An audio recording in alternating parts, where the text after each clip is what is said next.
Ano ba yung sinasabi mo? Ayoko umalis na bahay na to. Dito lang ako. Hindi pwede yan, Amara. Di ba pinag-usapan na natin to?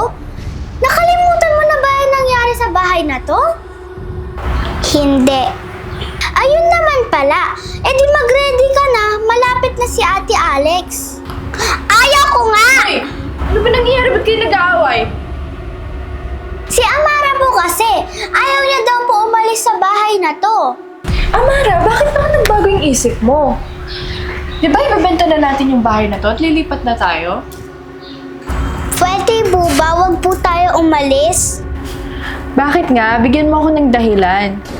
Ate, bakit kailangan pang dahilan? Hindi pa ba sapat yung nangyari sa atin sa bahay na to? Basta ayoko